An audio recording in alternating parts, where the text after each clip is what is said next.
천국 열쇠를 가진 믿음이라는 제목으로 말씀을 전하려고 합니다. 박필 교수님이 쓰신 책에 보면 이런 글이 소개되어 있습니다. 이렇게 목회 일화인데요. 아주 가난한 동네에 살았던, 그래서 팥줄부로 일을 하면서 하루하루 이렇게 간신히 살아가던 집사님 한 분이 계셨는데, 교회에서 어느 날 신방을 가게 되었어요. 그래서 신방 예배를 드리고, 그래도 가난하지만 냉수 한 잔이라도 이렇게 신방 대원들 대접한다고 그 집사님이 부엌에 이렇게 나가셨을 때, 그 목사님께서 이렇게 좀 긍휼한 마음이 들 거 아니에요? 가난한 집에 갔으니까. 그래서 세간살이도 이제 둘러보고 이렇게 하는데, 벽에 이상한 것이 한 장 붙어 있었습니다. 저게 뭘까 궁금해서 더 자세히 보았더니, 거기 수표, 옛날에 자기 앞 수표, 여기로 말하면 체크 한 장이 붙어 있는 거예요. 그래서 진짜일까 하고 더 유심히 살펴보았더니요, 진짜인 거예요.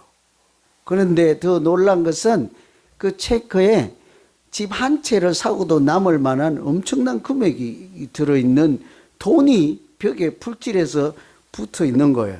그래서 그때 마침 차를 준비해서 들어오던 그 집사님께 화들짝 놀라서 이게 뭐냐고 물었더니, 아이, 별거 아닙니다. 그 종이짝을 보고 뭘 그러십니까?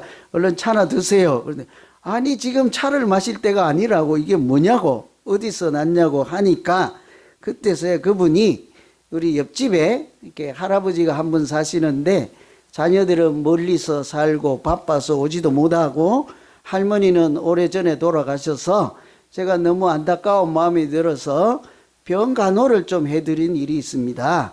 그랬더니 하루는 할아버지께서 저를 불러서 말씀도 안 하시고 손에 이렇게 꼭 쥐어주길래 제가 그것을 받아서 가지고 있었는데, 그리고는 그 할아버지께서 돌아가셨어요. 그래서 너무 안타깝고 또 귀한 선물이라 또 기념이라 생각해서 벽에다 그냥 붙여놨다고. 그렇게. 근데 그게 뭐라고요? 목사님, 무슨, 이거는 종이짝이 아니라 돈이라고요. 돈. 은행 가져가면 집을 사고도 남을 만한 큰 돈이 올시다. 제가 까막눈이라서 미처 몰랐습니다. 이런 게 옛날에 실화라고요. 그죠? 그런 우스갯소리도 있지 않습니까? 미국에 있는 잘 사는 아들이 한국에 있는 연세 드신 어머니께 체크로 매달 보내드렸더니 똑같은 거죠. 우리 아들이 돈도 안 보내준다고. 근데 그게 이제 돈이었잖아요.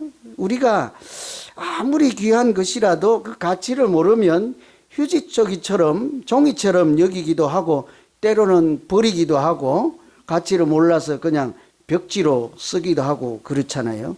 저는 오늘 말씀을 읽을 때 뭐 다른 깊은 뜻이라기보다 가장 먼저 드는 생각은, 하나님께서 우리에게 귀한 선물을 틀림없이 주셨을 건데, 우리가 행여 그 가치를 모르고 이 벽에 발라버린 이분처럼 서랍에 숨겨놓거나 그냥 어디에 버려두고 믿음 생활도 그냥 무덤덤하게 하고 있지는 않을까, 그 생각이 제일 먼저 들었습니다.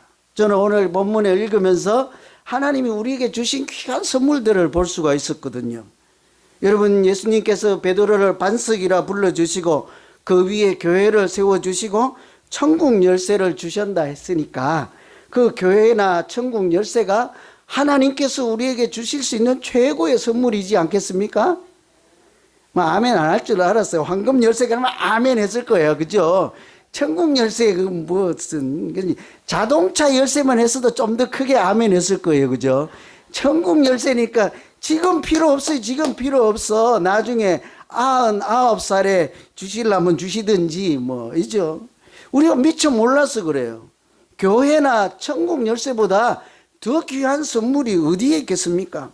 이 오늘 본문 말씀 읽을 때 이 앞에 글과 이렇게 두 개가 생각이 나면서, 우리가 그것을 선물인지도 모르고 가치도 중요한 것인지도 모르고 그렇게 무덤덤하게 살고 있지는 않을까. 여러분, 혹시 이렇게 하나님이 주신 귀한 선물 받기는 받았을 텐데 잘 사용하고 있습니까? 벽지에 발라가지고 지금 아멘 하기도 좀 곤란스럽긴 하지요. 그죠? 그냥 이렇게 우리 자동차 열쇠 2개 있는데 큰 자동차 돼서 팔고 나면 집에 남은 키들 많잖아요. 그거 어디 있어요? 서랍에 그냥 굴러댕기잖아요. 그죠? 우리 천국의 열쇠나 교회 같은 하나님이 주신 선물이 먼지 묻은 열쇠로 그냥 별로 사모하지도 않는 그런 것으로 있지는 않을까, 그런 생각이 드는 거예요. 우리 그렇게 하지 말고 우리 모두가 하나님께서 주신 선물의 귀한 가치를 제대로 알 뿐 아니라 그것을 잘 사용해서 하나님께도 영광을 돌리고 우리 자신도 믿음 생활하는 것이 좀 행복하고 참 잘했다 하는 믿음 생활이 되기를 간절히 기원합니다. 하나님께서 선물을 주실 만한 믿음이 어떤 것일까?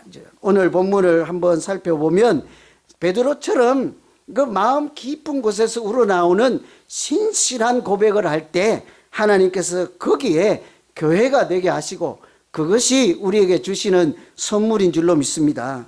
18절에 보면 내가 네게 이르노니 너는 베드로라. 내가 이 반석 위에 내 교회를 세우리니 음부의 권세가 이기지 못하리라. 이 말씀을, 이 축복의 말씀을 하신 동기는요, 그 예수님께서 하루는 제자들에게 질문을 하신 거예요. 얘들아, 너희들이 이렇게 밖에 나가서 전도하고 선교하러 다닐 때 사람들이 나를, 인자를 누구라 하느냐? 이 얘기는 인자는 예수님이잖아요. 세상의 사람들이 너희들에게 나를 뭐라고 하더냐? 이렇게 물은 거죠. 그런데 사실은 예수님의 관심은 세상 사람들이 뭐라고 하더냐, 사람들이 뭐라고 하는 것이 궁금한 것이 아닙니다. 사실은 그 질문을 던질 것은 그러면 너는 어떻게 생각하느냐죠. 너는 나를 누구라 생각하느냐, 이런 거죠. 여러분, 이 질문은 아주 심각한 질문이에요. 이 질문에 대답을 어떻게 하느냐에 따라서 우리 인생이 복 있는 인생이 되기도 하고 그렇지 않을 수도 있기 때문에요. 여러분, 우리가 예수를 뭐라고 하는지 아는 것은 우리 믿음 생활의 핵심이요 기초이지 않겠습니까?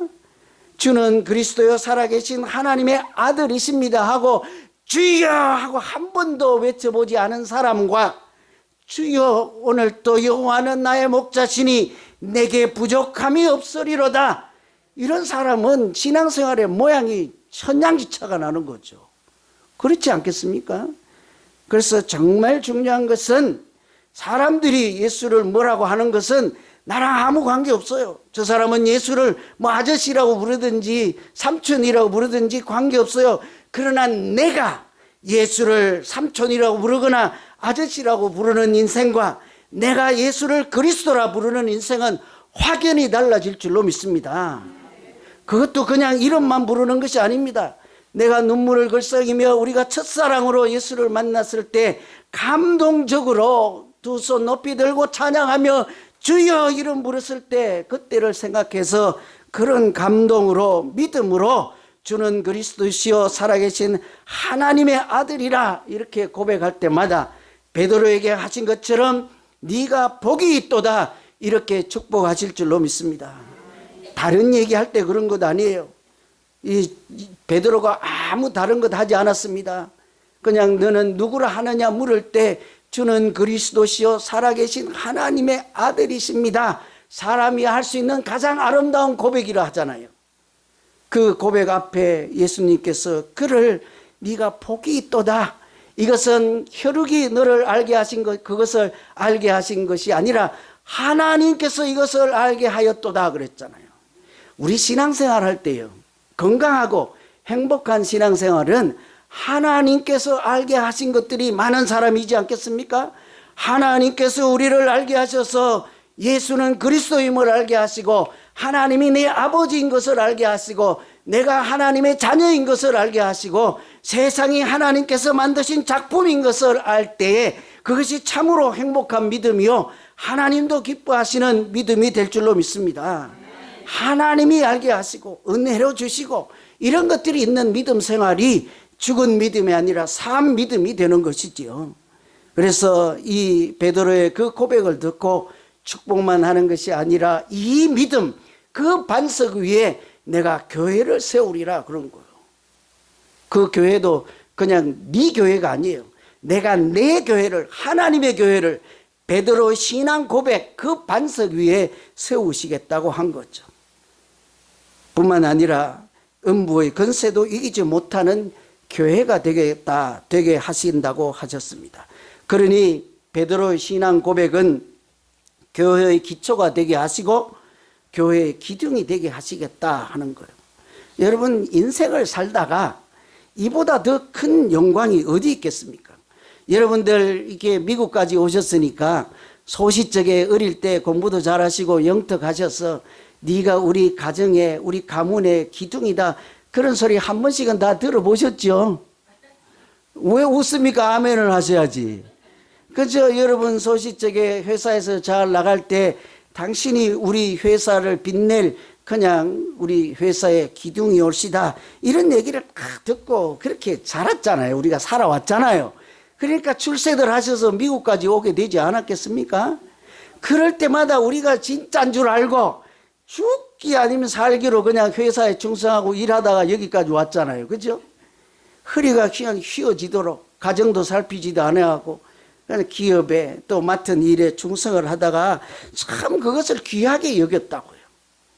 그 세상에서 칭찬 듣는 기둥이다 반석이다 대들보다 하는 소리만 들어도 그렇게 기쁘고 신이 났는데 하나님은 우리에게 한 집의 가문이 아니라 한 회사의 그런 회사의 기업이 아니라 하나님 나라의 기둥이 되게 하시고 반석이 되겠다 하시니 얼마나 더 큰 영광이겠습니까? 여러분 하나님 나라의 기둥은 되고 싶긴 하신 거지요. 그죠? 그 하나님 나라에 흔들리지 않은 반석 같은 그 믿음이 되고 싶은 것이 우리의 소원이지 않겠습니까? 그런 믿음으로 우리가 살아갈 때마다 하나님께서 두세 사람이 모인 곳에 함께 하신다고 하셨고 그런 믿음으로 찬송할 때마다 찬양 중에 함께 하시는 하나님이 그 모임 공동체를 천국 이 땅에 세워진 교회로 만들어 주신 줄로 믿습니다.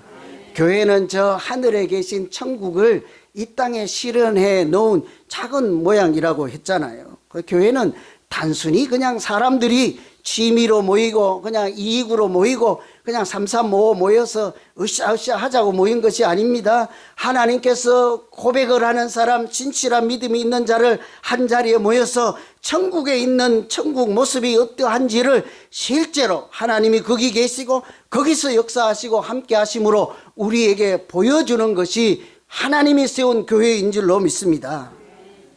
그레이엄이라는 목사님이 이런 얘기를 했어요. 태양은 항상 비친다. 그러나 커튼을 닫아두면 태양빛이 내게 전달될 수가 없다. 마찬가지로 하나님은 항상 계시고 나에게 사랑의 빛을 비추어 주시지만 내 마음의 커튼을 닫아두면 하나님의 영광을 볼 수가 없다. 마음의 커튼을 열어라. 그리하면 하나님의 빛이 우리에게 들어온다. 여러분 신앙 고백이라고 하는 것은 지금까지 마음에 쳐두었던 그냥 커튼을 걷어내는 것과 같은 것이 아니겠습니까? 오늘 베드로가요 이렇게 위대한 신앙 고백을 할 때 하나님께서 기뻐하시고 반석이다 교회를 세워주신다 이런 축복을 내리는 것은 그 앞에 있는 사람들과 완전히 대조적인 믿음이죠. 요 바로 앞에 베드로의 신앙 고백 앞에 바리새인과 사두개인의 누룩을 주의하라 이런 말씀이 있어요. 그 바리새인의 누룩이나 사두개인의 누룩이 무엇입니까? 자기 마음에 커튼을 쳐놓고 그 커튼 속에도 믿음 생활을 하니까 하나님이 앞에 계셔도 알아차리지도 못하고 은총의 빛을 비추어줘도 까막 눈으로 사는 사람들이죠. 바리새인은 전통만 고수하다가 자기 아집에 묻혀서 그냥 형식에 치우치는 신앙생활을 하는 사람들, 그런 것이 다 하나님을 바라보지 못하게 하는 커튼 같은 것이죠. 사두개인들은 아주 현실주의적인 사람들이었습니다. 그냥 빵에만 관심이 있는 사람들, 현실 정치에만 관심을 두니 영적으로 눈이 멀어서 커튼으로 눈을 가린 사람들이 예수를 그리스도라 부르지 못할 때 이 베드로는 하나님이 눈을 뜨게 하시고 영안을 열어주시니 앞에 계신 나사렛 예수 나그네가 그냥 나그네가 아니라 하늘에 계신 하나님의 아들이요 그렇게 주는 그리스도라 하는 고백을 할 수 있게 된 것이죠. 얼마나 큰 선물입니까? 그 고백을 할 수 있는 것, 자기 지식이나 자기 경험 세계가 아니라 하늘에 계신 하나님께서 알게 하시고 은혜를 주실 때만 가능했던 선물 같은 것이죠. 그래서 복이 있다 하였습니다. 오늘 우리도 마찬가지이지 않겠습니까? 마음속 깊은 곳에서 눈물을 흘리며 감격으로 주는 그리스도시요 살아계신 하나님의 아들이라고 고백하는 순간 교회의 머리 되신 예수 그리스도의 우리가 그 몸이 되게 하시고 우리가 지체가 되게 해서 우리가 하나님의 거룩한 백성으로 살아가게 하신 줄로 믿습니다. 이거보다 더 큰 영광이 어디 있겠습니까? 이보다 더 자랑스러운 일이 또한 어디 있겠습니까? 그래서 오늘 우리가 예전에 그렇게 감격하고 고백하고 내가 이제 그리스도인으로 살겠다고 작심했던 그때로 돌아가서 오늘부터 다시 한번 매일 반복해서 마음 깊은 곳에서 주를 그리스도라 고백하며 예수 이름을 부를 때마다 하나님께서 우리가 교회가 되게 하시고 천국이 되게 하는 살아있는 믿음 생활이 되기를 간절히 기원합니다. 두 번째는 이런 교회가 된 사람들에게 하나님께서 천국의 열쇠를 주셨습니다. 19절에 보면 내가 천국 열쇠를 내게 주리니 내가 땅에서 무엇이든지 매면 하늘에서 매일 것이요 땅에서 무엇이든지 풀면 하늘에서도 풀리리라. 이 하나님께서 교회를 세우시고 이제 네가 알아서 해라 이렇게 방치해 두지 않습니다. 음부의 권세가 어떻게 넘어뜨리지도 못하고 이렇게 무너뜨리지도 못하도록 하나님께서 지키시는 교회가 되겠다. 그래서 열쇠를 주신 것이죠. 여기 보면 땅에서도 매면 하늘에서도 매이고 풀면 풀린다 하잖아. 이것은 원래 매고 푸는 이것은 금지하는 것, 승인하는 것, 허락하는 것을 표현하는 당시에 일반적으로 쓰는 관용적 표현이라고 하는 거예요. 그래서 이 권세라는 거죠. 누구가 이렇게 너는 해도 된다, 안 된다, 허락도 해주고 하지 말라, 금지도 할 수 있는 권세를 주셨다 하는 것을 이렇게 표현하고 있는 것입니다. 땅에서 베드로가 하는 일을 보시고 하늘에서 그 일이 구체적으로 현실이 되게 하시는 하나님이 계신다는 것을 우리에게 말씀해 주는 것이죠. 그래서 이 천국의 열쇠는 가장 먼저 생각해 볼 수 있는 것은 구원의 열쇠라고 할 수 있습니다. 여러분, 천국의 열쇠를 가지고 이렇게 천국 문을 열기도 하고 닫기도 하는 열쇠를 우리에게도 주셨다. 베드로에게 주셨으니까 똑같은 신앙 고백을 하는 사람들에게 하나님께서 열쇠를 주시지 않겠습니까? 여러분 받으셨어요? 그래도 들어는 계시네요. 그죠? 받으신 분들이. 그래서 오늘 저는 어제 설교를 준비하다가 오늘 받았다고 아멘 하신 분들에게서는 저 뒤에 가실 때 놓고 가라고 해야 되겠다 하는 생각이 들어요. 그 열쇠를 좀 놓고 가세요. 나도 한번 써보게.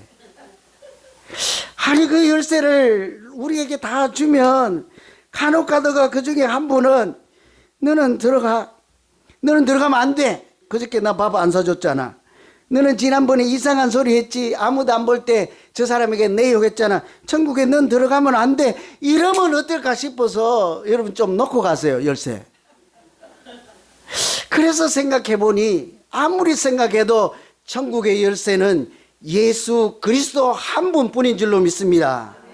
요한계시록이나 성경에 어디를 찾아봐도요 천국을 열고 닫으실 분은 예수 그리스도 하나님의 아들 한 분이시죠. 그래서 우리는 천국의 문을 닫고 열 분은 천하의 한 분이라 구원을 얻을 만한 다른 이름을 준 적이 없다고 하지 않습니까? 그래서 우리에게 하나님께로 인도하실 예수 그리스도가 스스로 말씀하시기를 나는 진리요 길이요 생명이라 하셨사오니 천국을 열고 닫을 분은 예수님 한 분이시죠. 어쩌면 예수 그리스도께서 그 열쇠 자체라고 할 수 있습니다. 그러나 예수를 그리스도라 부르고 하나님의 아들이라고 고백하는 믿는 자들에게 그 열쇠를 사용할 수 있는 권세와 믿음은 우리에게도 주신 줄로 믿습니다. 그 말은 그 믿음대로 할 때 하나님께서 그 문을 열어주시고 우리의 믿음을 보시고 아브라함의 믿음을 보시고 롯을 구원해 주신 것처럼 우리의 기도를 들으시고 우리의 믿음을 보시고 세상 사람들이 하나님을 만나게 할 뿐만 아니라 천국에 들어가는 문으로 하나님의 아들이신 예수 그리스도께서 틀림없이 인도해 주시고 은혜를 베풀어 주실 줄로 믿습니다. 그러니 그 열쇠를 열심히 사용해야 되지 않겠습니까? 우리가 산행을 가든지 멕시코로 선교를 가든지 바자회를 하든지 그런 예수 그리스도의 심정으로 우리에게 주신 열쇠를 쓰기만 하면 베드로가 고넬료 집에 가서 말씀을 전할 때 그곳에 이방 사람임에도 불구하고 성령이 충만해서 그들이 하나님을 만나게 하시고 구원의 문이 열렸던 것처럼 베드로가 땅에서 하면 하늘에서 어떻게 한다고요? 그 일은 잘하였도다. 네가 복이 있도다. 네가 행한 대로 실행하리라. 하나님께서 승인해 준 줄로 믿습니다. 이게 열쇠가 하는 기능이죠. 우리가 얼마든지 어디든지 누구에게든지 복음을 전하고 말씀을 전하고 같이 찬송을 부르시면 그 자리에 두세 사람이 모인 곳에 하나님이 함께 하시고 우리가 전하는 복음의 열쇠가 천국의 열쇠가 되게 하실 줄로 믿습니다. 때로는 이 열쇠는 기도의 열쇠가 되기도 하는 것이죠. 우리가 전심으로 기도를 하면 하늘에 계신 하나님께서 시행해 주실 줄로 믿습니다. 그래서 우리가 주 기도문을 할 때도 하나님의 뜻이 하늘에서 이루어진 것 같이 땅에서도 이루어지이다 하고 그렇게 기도하잖아요. 내가 기도하면 하나님께서 그대로 이루어 주실 줄로 믿습니다. 아멘 안 하신 분들은 왜 기도하세요? 하나님이 해주시지도 않을 건데 뭐하러 기도하세요? 하나님은 우리에게 민수기 14장에서 이렇게 말씀하십니다. 내 귀에 들린 대로 내가 너희에게 행하리라.